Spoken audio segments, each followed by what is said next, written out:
ஓம் சாய்ராம். ஷீரடி தெய்வம். அத்தியாயம் 18-19. இந்த பதிவில் மீதமுள்ள பகுதியை பார்க்கலாம். நிஷ்டா, உறுதியான நம்பிக்கை. இது ஒரு பைசா என்னும் தட்சணை ஆகும். சபூரி, இதுவும் இன்னொரு பைசா என்னும் தட்சணை ஆகும். இது பொறுமை அல்லது விடாமுயற்சியை உணர்த்தும். நான் என் குருவுக்கு பொறுமையுடன் நீண்ட காலம் சேவை செய்தேன். இந்த சபூரி எனப்படும் பொறுமையை கை கொள்ளும் போது இவ்வுலக வாழ்க்கை என்னும் பொருட்களை கடக்க உதவும் ஏற்றி நம்மை அக்கறையில் கொண்டு சேர்க்கும். சபூரி, பொறுமை அல்லது விடாமுயற்சி. மனிதனிடத்தில் உள்ள ஆத்ம பலமே சபூரி. சபூரி என்னும் பொறுமையை கடைப்பிடிக்க அது பாவங்களையும் வேதனைகளையும் நீக்குகிறது. பல்வேறு வகையாலும் நம்மை நெருங்கும் பேராபத்துக்களை நீக்குகிறது. அனைத்து வகை அச்சங்களையும் அகற்றுகிறது. வெற்றி பாதைக்கு இட்டு செல்கிறது. சபூரி என்பது நட்பண்புகளின் சுரங்கம், நல்லெண்ணங்களின் கூட்டாளி. நிஷ்டா என்னும் நம்பிக்கையும் சபூரி என்னும் பொறுமையும் ஒன்றையொன்று மிக நெருக்கமாக நேசிக்கும் இரட்டை சகோதரிகளைப் போன்றவை. குருவின் அன்பும் பாசமும். என் குரு என்னிடம் எப்போதும் வேறு எதையும் எதிர்பார்த்ததில்லை. அவர் என்னை எப்போதும் புறக்கணித்ததில்லை. அவர் என்னை எப்போதும் பாதுகாத்து அரவணைத்தார். நான் அவருடன் தங்கியும் வாழ்ந்தேன். சில நேரங்களில் அவரை விட்டு பிரிந்தும் வாழ்ந்தேன். அவர் எப்போதும் அன்பு காட்டுவார். அவர் என்னிடம் அன்பு கொள்ளாமல் இருந்ததில்லை. தாய் ஆமையானது தனது இளங்குட்டிகளை தன் அருகில் இருக்கும் போதும் பேணி வளர்க்கும். அவர்களை விட்டு நீங்கி ஆற்றில் அக்கறையில் இருந்தாலும் தன் அன்பு பார்வையாலேயே அவற்றை பேணி வளர்க்கும். அதை போலவே என் குருவும் தனது கண்ணோட்டமிக்க அருட்பார்வையாலேயே என்னை எப்போதும் பாதுகாத்தார். ஓ என் அன்னையே, எனது குரு எனக்கு எவ்வித மந்திரத்தையும் ஓதவில்லை. பின் நான் எவ்வாறு தங்களது காதுகளில் மந்திரத்தை ஓத முடியும்? ஆமை இனத்தை போன்றே குருவின் அன்பு கண்ணோட்டம் ஒன்றே நமக்கு மகிழ்வையும் நிம்மதியையும் அளிக்கிறது. யாரிடமிருந்தும் மந்திரமோ உபதேசமோ பெற முயலாதீர்கள். உங்களின் எண்ணங்களாலும் செயல்களாலும் என்னை பற்றி சிந்திப்பதையே, எனக்கு செயலாற்றுவதையே குறிக்கோளாக கொள்ளுங்கள். அவ்வாறு நீங்கள் செயல்படும் போது எவ்வித ஐயத்திற்கும் இடமின்றி பரமார்த்திகம் என்னும் ஆன்மீக குறிக்கோளை நிச்சயம் அடைவீர்கள். என்னையே சிந்தையில் நிறுத்தி நோக்குங்கள். பதிலாக நானும் உங்களை அவ்வண்ணமே நோக்குவேன். மசூதியில் அமர்ந்து கொண்டு நான் உண்மையை பேசுகின்றேன். உண்மையை தவிர வேறெதுவும் நான் பேசவில்லை. எவ்வித சாதனைகளையும் பயில வேண்டாம். சாஸ்திரங்கள் என்று கூறப்படுவற்றில் கைதேர்ந்த அறிவும் தேவையில்லை. உங்கள் குருவினிடத்தில் நம்பிக்கை மட்டும் கொள்ளுங்கள். தனி ஒருவனாக நம் குருவே நம்மை இயக்குகிறார், நம்மை நடத்துகிறார் என்பதை நம்புங்கள். நமது குருவின் பெருமையை அறிபவனே, அவரையே ஹரிஹர பிரம்மென்ற திருமூர்த்தி அவதாரமாய் கருதுபவனே ஆசீர்வதிக்கப்பட்டவன். இவ்வாறு பாபாவால் அறிவுறுத்தப்பட்ட பின் மூதாட்டி உண்ணாவிரதத்தை கைவிட உடன்பட்டாள். அவள் பாபாவை வணங்கிய பின் தன் உண்ணாவிரதத்தை கைவிட்டாள். பாபாவின் குறிப்பு நுட்பமறிந்த ஹேமந்த் பந்த் இக்கதையை கவனத்துடனும் கருத்தூன்றியும் கேட்டுக்கொண்டிருந்தார். ஹேமந்த் பந்த் அக்கதை உணர்த்தும் குறிப்பு நுட்பத்தை கண்டுணர்ந்த ஹேமந்த் பந்த் ஆச்சரியத்தில் மூழ்கினார். பாபாவின் இவ்வதிசய லீலையை கண்டு உச்சி முதல் உள்ளங்கால் வரை உருகி நின்றார். மகிழ்ச்சி பெருக்கில் திளைத்தார். எல்லையற்ற ஆனந்த களிப்பில் மூழ்கினார். அவரால் ஒரு வார்த்தை கூட பேச முடியவில்லை. அவருக்கு வார்த்தைகள் சிக்கிக் கொண்டன. இதை கவனித்த ஷியாமா ஹேமந்த் பந்திடம், ஏன், என்ன ஆயிற்று? தாங்கள் ஏன் மௌனமாகி விட்டீர்கள்? பாபாவின் லீலைகள் பற்றி நான் இன்னும் எவ்வளவோ சொல்ல வேண்டி உள்ளது. ஷாமா இவ்வாறு சொல்லி கொண்டிருக்கும் போதே மசூதியில் மத்திய வழிபாடு துவங்கியது. மத்திய ஆரத்தி சடங்குகள் ஆரம்பமாயின. அதனை உணர்த்தும் விதமாக மணி அடிக்கத் தொடங்கியது. ஆனால் அவ்விருவரும் மசூதியை நோக்கி விரைந்தனர். பாபு சாஹிப் ஜோக் அப்போதுதான் வழிபாட்டை துவங்கியிருந்தார். மசூதியின் மேல்தளத்தில் பெண்களும் கீழே உள்ள திறந்தவெளி தாழ்வாரத்தில் ஆண்களும் நின்று கொண்டு அனைவரும் கோஷத்துடன் மேளதாளங்கள் முழங்க ஆரத்தியை பாடிக்கொண்டிருந்தனர். ஷாமா தன்னுடன் ஹேமந்த் பந்தையும் அழைத்து கொண்டு மேலே சென்றார். பாபாவின் வலதுபுறம் ஷாமாவும் முன்பாக ஹேமந்த் பந்தும் அமர்ந்தனர். அவர்களை கண்ட பாபா ஹேமந்த் பந்திடம் ஷாமாவிடம் இருந்து கொண்டு வந்த தட்சணையை கேட்டார். ஹேமந்த் பந்த் பாபாவிடம், நான் தாங்கள் சொன்னவாறே ஷாமாவை சந்தித்தேன். ஷாமா தட்சணைக்கு பதில் நமஸ்காரங்களை மட்டும் அளித்ததாக கூறிய அவர், ஷாமா தங்கள் அருகில்தான் இருக்கிறார் என்றும் கூறினார். பாபா கேட்டதும் நன்று என பாராட்டிவிட்டு மேலும் தொடர்ந்த அவர், இருவரும் என்ன உரையாடினீர்கள்? நீங்கள் இருவரும் பேசிய அனைத்து விஷயங்களையும் என்னிடம் ஒன்று விடாமல் கூறுங்கள் என்று ஆர்வத்துடன் கேட்டார்.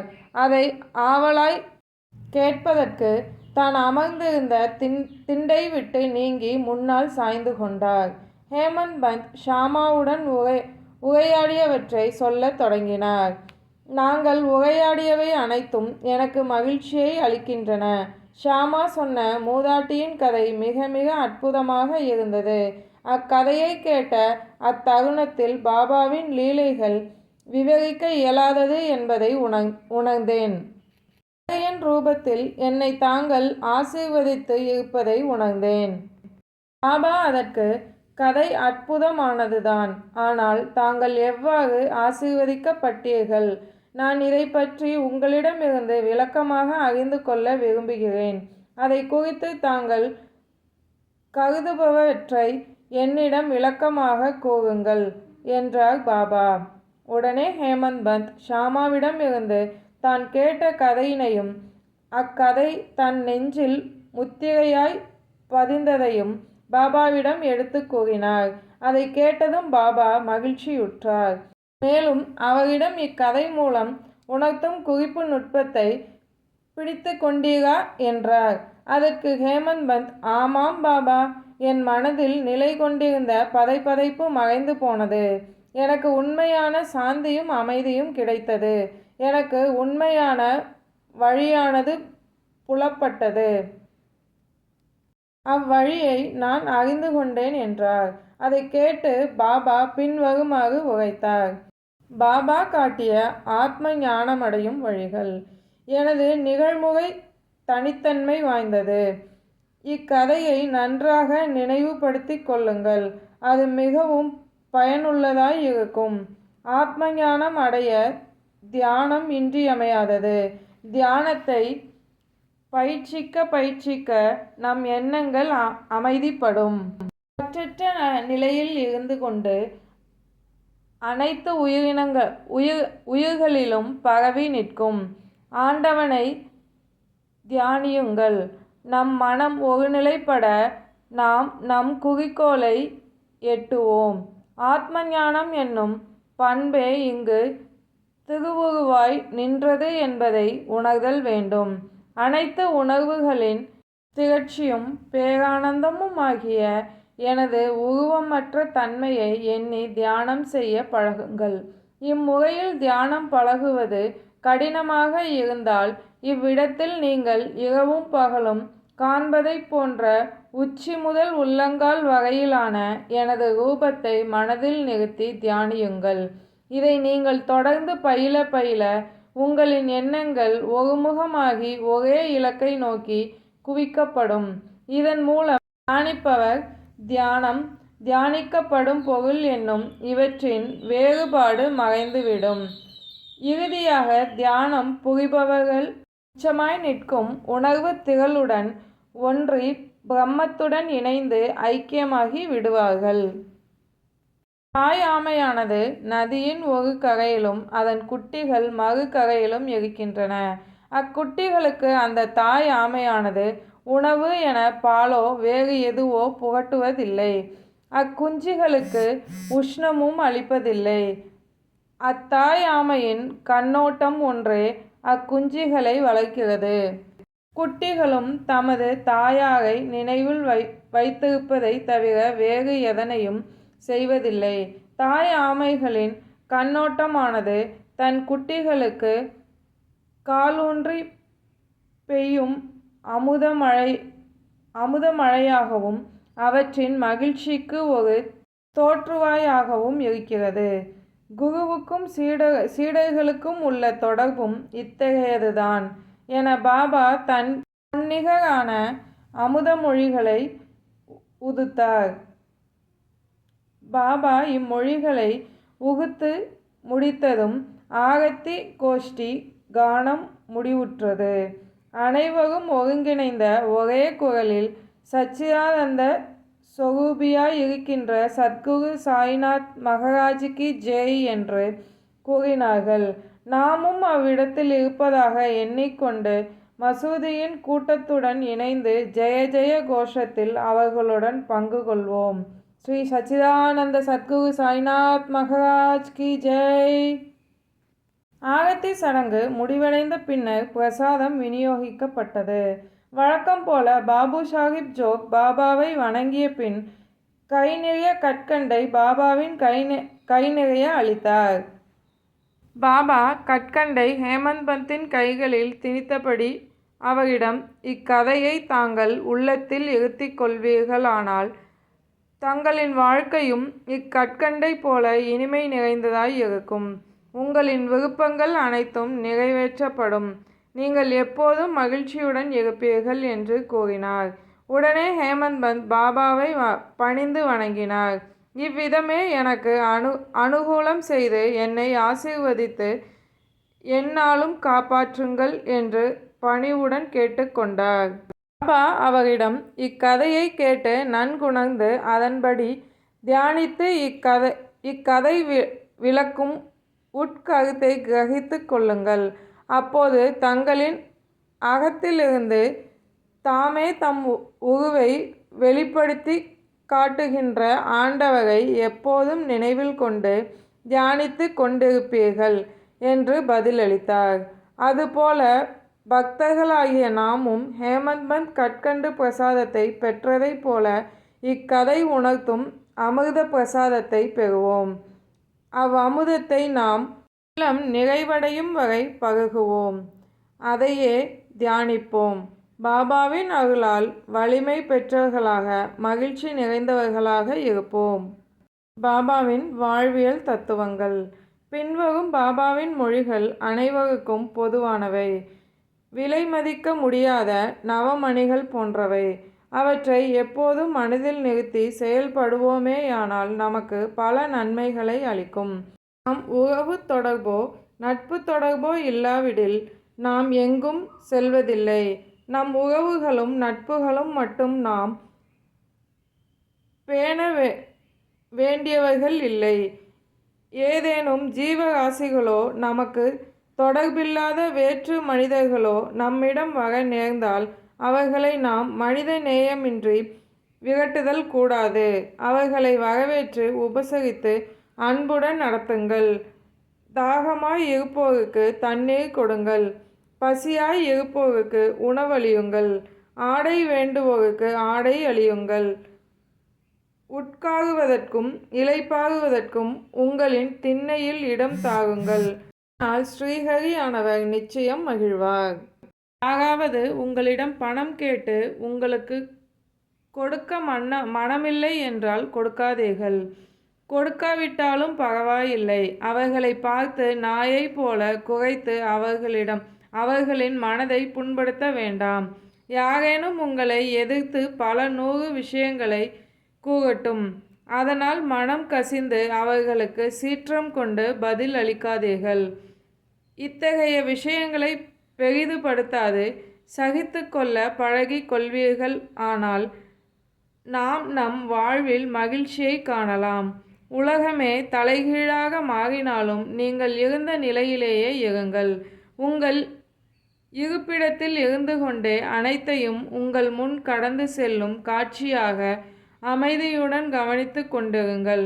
உங்களிடம் இருந்து என்னை பிரிக்கும் வேற்றுமை சுவரை இடித்து விடுங்கள். அப்போதுதான் நம் இணைவிற்கான சாலை எவ்வித தடங்கலின்றியும் திறந்தும் இருக்கும். நான் என்றும் நீ என்றும் கருதும் வேறுபாட்டுணர்வே குருவிடமிருந்து சீடனை பிரிக்கும் தடையகனாகும். அவை அழிக்கப்படும் போதுதான் பிரம்மத்தோடு கலக்கல் என்னும் ஐக்கியமாதல் சாத்தியப்படும். கடவுளே அனைத்தின் உரிமையாளர். அல்லாஹ் மாலிக் அவரே நம் பாதுகாவலர். அவர் செயலாற்றும் முறையானது அசாதாரணமானது, விலை மதிப்பற்றது, நாம் சிற்றறிவுக்கும் எட்டாதது. அவரின் சித்தப்படியே தான் எதுவும் நடக்கும். அவரே எமது வழிகாட்டி. அவரே நம் ஆசைகளை பூர்த்தி செய்யக்கூடியவர். முன்ஜென்ம பந்தத்தின் காரணமாகவே நாம் சத்குருவுடன் தொடர்பு கொண்டுள்ளோம். ஒருவருக்கு அன்பு காட்டுவதும் சேவைகள் செய்வதுமே நமக்கு மகிழ்ச்சியை அளிக்கும். வாழ்வின் உயரிய குறிக்கோளை அடைபவனே இரவா புகழடைவான். எந்நாளும் மகிழ்ச்சி உடையவன். மற்றவர்களின் வாழ்வு என்பது வெறுமனே உயிரோடு வாழ்ந்து கொண்டிருக்கின்றார்களே தவிர அவர்களின் வாழ்வு பயனற்றது. ஹேமந்த் பந்தின் ராமநாம ஜபம். நம் மனதில் தோன்றும் நல்ல எண்ணங்களை சாயிபாபா எப்போதும் ஊக்குவித்து கொண்டே இருப்பார் என்பதனை ஹேமந்த் பந்திற்கு ஏற்பட்ட அனுபவத்தின் மூலம் நன்குணரலாம். பாபாவின் மீது அன்பும் பக்தியும் கொண்டு நம்மை முழுமையாக அவரிடம் சரணாகதி அடைந்துவிட்டால் பல விஷயங்களில் பாபா நமக்கு உறுதுணையாய் நிற்பதை நம் அனுபவத்தில் காணலாம். நாம் உறக்கம் கலைந்து எழும்போது ஒரு நல்ல எண்ணம் மனதில் உதயமாகின்ற போது அதனையே நாம் பகற்பொழுதிலும் நினைவு கொள்ளும் போது நம் அறிவின் திறம் மலர்ந்து வெளிப்படும், மனம் அமைதி அடையும் என்று முனிவர் கூறியிருக்கிறார். ஹேமந்த் பந்த் இதனை முயற்சிக்க விரும்பினார். இரவு உறங்கப் போகும் முன் அவருக்கு ஒரு சிந்தனை உதயமாயிற்று. நாளை வியாழக்கிழமை, ஒரு புனிதமான நாள். நாளை முழுவதும் நாம் ராமநாமத்தை நினைவூட்டி கொண்டு அவரை போற்றி வழிபட்டு கொண்டிருக்கப் போகிறேன் என்று எண்ணியவாறு படுத்துறங்கினார். மறுநாள் காலை அவர் எவ்வித முயற்சியும் இன்றி ராமநாமத்தை தன் நினைவுக்கு கொண்டு வந்தார். தமது காலை கடன்களை முடித்து கொண்ட பின் மலர்களுடன் பாபாவை காணச் சென்றார். தீக்ஷித் வாதாவிலிருந்து புறப்பட்ட அவர் பூட்டி வாதாவை நோக்கி நடந்து கொண்டிருக்கும் அத்தருணத்தில் மசூதியில் பாபாவின் முன் அமர்ந்து அவுரங்காபாத்கர் என்பவர் தன் இனிமையான குரலில் பாடிக்கொண்டிருந்த ஒரு பாடலை கேட்டார்.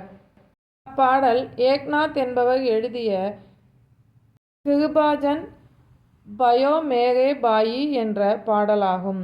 அப்பாடலின் கூறப்பட்டுள்ள செய்தியின்படி குருவின் கடாட்சத்தால் குருவின் ரூபத்தில் அவருக்கு அஞ்சனம் கிடைத்தது என்றும் அவ்வஞ்சனம் அவர் அகக்கண்ணை திறந்து ராமரை அகத்தும் புறத்தும் உறக்கத்திலும் கனவிலும் விழிப்பு நிலையிலும் எவ்விடத்தும் ராமனின் காட்சியையே காண வைத்தது என்றும் கருத்துடன் அப்பாடல் இருந்தது என்று கூறினார்.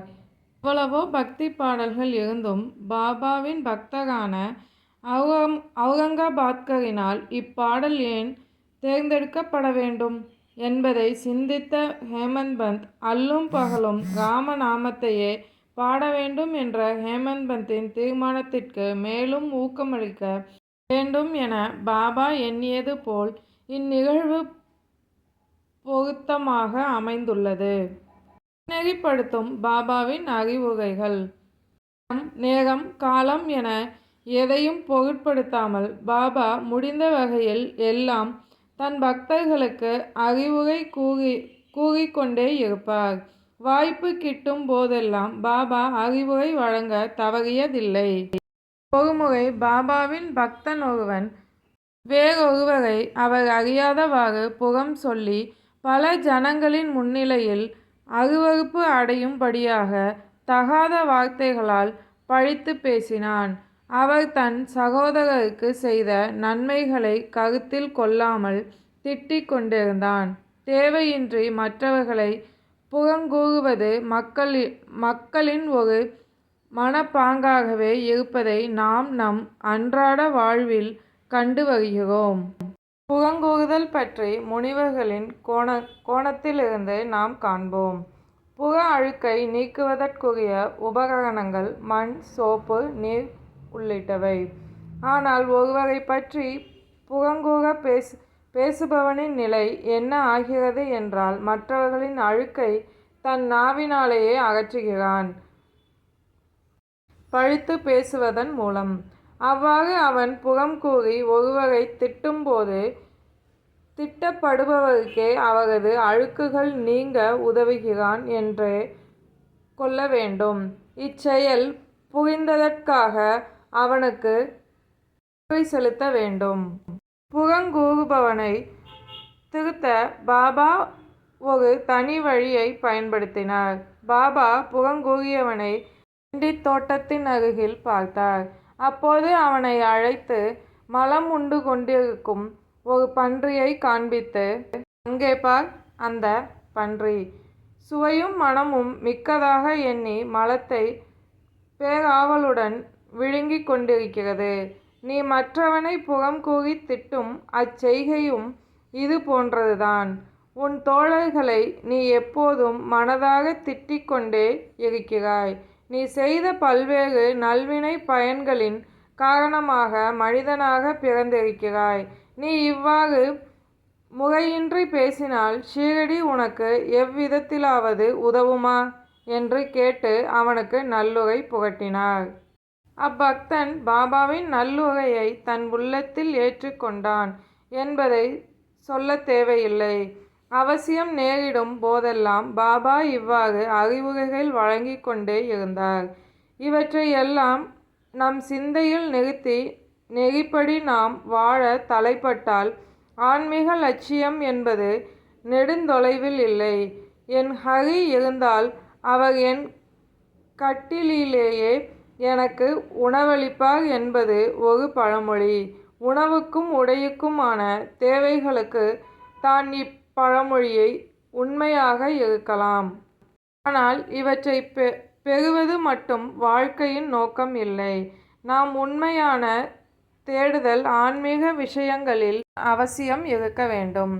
ஆன்மீக நாட்டம் இல்லாத வாழ்க்கை வீழ்ச்சியைத்தான் சந்திக்கும். ஆன்மீக உணர்வை வளர்த்து கொள்ள தன்னால் இயன்ற வகையிலும் முயலுதல் வேண்டும். ஓர் சர்வ வியாபியாய் நிலம், காற்று, நாடு, உலகம், ஒளி, மோட்சம் என எவ்விடத்திலும் நிறைந்துள்ளார் என்றும் அவர் ஒரு வரையறைக்குள் ஆட்படாதவர் என்றும் கூறினார்.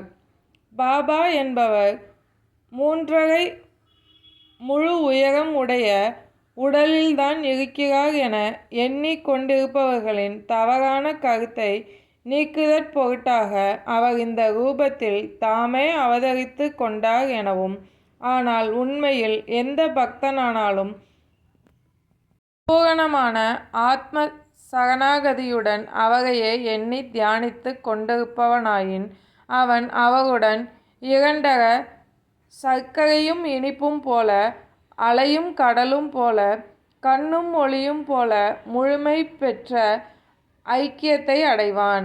பிறப்பு இறப்பு என்னும் இவற்றிலிருந்து விடுபட விரும்புபவன், அமைதியை அடைய விரும்புபவன் நெறிப்பட தன் வாழ்வை நடத்துதல் வேண்டும். ஒரு முழு நேர்மையாளனாக வாழ்க்கை நடத்துதல் வேண்டும். புலன்களை கட்டுப்படுத்தும் மனதினை உடையவனாக இருத்தல் வேண்டும். யாரையும் மனம் புண்படும்படி பேசக்கூடாது. எப்போதும் நல்லதையே எண்ண வேண்டும், நல்லதையே செய்ய வேண்டும். தன் கடமைகளில் இருந்து தவறாமல் அதை செவ்வனே புரிதல் வேண்டும். தன் உள்ளத்தாலும் உடலாலும் அவரை முழுமையாக சரணடைய வேண்டும். அவரையே முழுமையாகி நம்பி அவர் தம் லீலைகளை கேட்பதைத் தவிர வேறெதனையும் சிந்திக்காதவன் எதற்கும் அஞ்ச வேண்டியதில்லை. அவரை முழுமையாக சரணடைந்தவன் ஆத்மானுபூதியை அடைவது உறுதி. பாபாவின் பல்வகை உபதேசங்கள். பாபா பொதுவாக எல்லோருக்கும் சரணாகதி அடைவதை வலியுறுத்தினாலும் ஒவ்வொருவருக்கும் ஒவ்வொரு விதமாக உபதேசங்களையும் அறிவுரைகளையும் வழங்கினார். தன்னை உணர விரும்பியவர்களுக்கு ஞானத்தையும் மனனத்தையும் அறிவுறுத்தினார். சிலரை கடவுள் பெயரை நினைவில் வைத்து கொள்ளும்படி கூறினார். சிலரை தனது லீலைகளை கேட்கும்படி கூறினார். சிலரை தமக்கு பாத பூஜை செய்யும்படி கூறினார். சிலரை ஆத்தியாத்ய ராமாயணம், ஞானேஸ்வரி மற்றும் திருமுறை நூல்களை படிக்கும்படி கூறினார். சிலரை கண்டோபா கோயிலுக்கு அனுப்பினார். சிலரை விஷ்ணுவின் 1000 நாமங்களை ஜபம் செய்யும்படியும். அவர் தம் உபதேசங்களுக்கு எவ்வித வரையறையோ கட்டுப்பாடோ கிடையாது. சிலருக்கு நேரடியாகவும் சிலருக்கு கனவு காட்சிகள் மூலமாகவும் தரிசனம் அளித்தார். ஒருமுறை குடிப்பழக்கத்திற்கு அடிமையாய் இருந்த ஒருவருக்கு அவர் கனவில் தோன்றி அவரது மார்பில் உட்கார்ந்து அழுத்தி இனி மதுவை தொடுவதில்லை என்று அவர் சத்தியம் செய்து கொடுத்த பின்புதான் அவரை அகன்றார். சிலருக்கு கனவில் குரு பிரம்மா குரு விஷ்ணு போன்ற மந்திரங்களுக்கு விளக்கம் தந்தார்.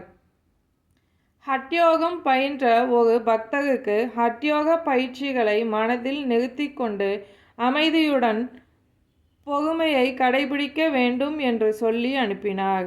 அவரது வழிமுறைகளையும் செயல்முறைகளையும் நம்மால் ஒருபோதும் விவரிக்க இயலாது. விளங்காத புதிர். ஒரு நாள் மதிய வேளையில் பாபா ராதாகிருஷ்ண மாயியின் வீட்டருகே வந்தார். அங்குள்ளவர்களிடம் தனக்கு ஒரு ஏணி கொண்டு வாருங்கள் என்றார். அவர் சொன்னபடி ஏணியை கொண்டு வந்து ஒரு வீட்டின் சுவர் அருகே சாய்த்து வைத்தனர். உடனே அவர் வாமன் கோத்தேகரின் வீட்டு கூரையின் மீதேறி ராமகிருஷ்ண மாயியின் கூரையின் மீது நடந்து சென்றவர் மற்றொரு மூலையில் இருந்து கீழே இறங்கினார். எந்த குறிக்கோளுடன் பாபா இச்செயலில் இறங்கினார் என்பது விளங்காத புதிராகவே இருந்தது. மலேரியா காய்ச்சலால் ராதாகிருஷ்ண மாயி நடுங்கிக் கொண்டிருந்தாள்.